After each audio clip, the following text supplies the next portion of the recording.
भारत निर्मित हथियारों की अब दुनिया में तूती बोलने लगी है। भारतीय हथियार इतने भरोसेमंद हैं कि कई देशों में इनकी मांग तेजी से बढ़ने लगी है। इसी क्रम में भारत को पहली बार स्नाइपर राइफलों का बड़ा ऑर्डर मिला है। इस डिफेंस डील ने चीन और पाकिस्तान की टेंशन बढ़ा दी है। भारत मेक इन इंडिया के तहत देश के अंदर ही खतरनाक हथियारों का निर्माण कर रहा है। ये हथियार दुनिया के किसी भी देश में बने हथियारों से किसी भी मामले में कम नहीं है। दूसरे देशों के हथियारों के मुकाबले भारतीय हथियार सस्ते और टिकाऊ होते हैं। यही वजह है कि इन हथियारों की विदेशों में मांग बढ़ रही है। एक मित्र देश से बेंगलुरु की हथियार बनाने वाली कंपनी ISIS डिफेंस को बड़ा ऑर्डर मिला है। इस देश को .338 लापुआ मैग्नम कैलिबर की स्नाइपर राइफलें सप्लाई करनी है। ऐसा पहली बार है जब भारत किसी देश को स्नाइपर राइफलें एक्सपोर्ट कर रहा है। हालांकि वो मित्र देश कौन है, इसका खुलासा नहीं किया गया है। रिपोर्ट के मुताबिक इस स्नाइपर राइफल को बैरल समेत पूरी तरह से भारत में ही डिजाइन किया गया है। साथ ही इसका निर्माण भी देश में किया जा रहा है।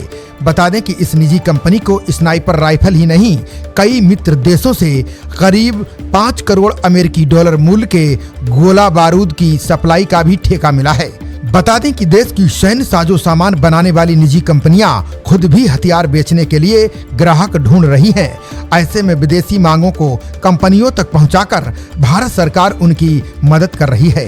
भारत का वार्षिक रक्षा उत्पादन 2023-24 में रिकॉर्ड ऊंचाइयों पर पहुंच गया है, जो लगभग 1,27,000 करोड़ रुपए है।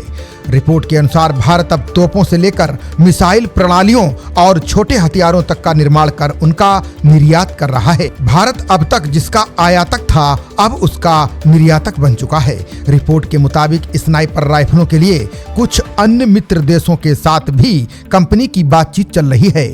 इन देशों के प्रतिनिधि मंडल बेंगलुरु में कंपनी के निर्माण और परीक्षण केंद्र का दौरा कर चुके हैं। कंपनी को इस स्नाइपर राइफल में निर्यात की काफी संभावना है, क्योंकि 30 से अधिक देशों की सेना .338 लापुआ मैग्नम स्नाइपर का इस्तेमाल करती है। साथ ही अन्य देशों के 1 दर्जन से अधिक निर्माता इस कैलिबर में कई तरह की राइफलों का प्रोडक्शन करते हैं। खबरों का सिलसिला जारी रहेगा। देखते रहिए जनप्रवाद।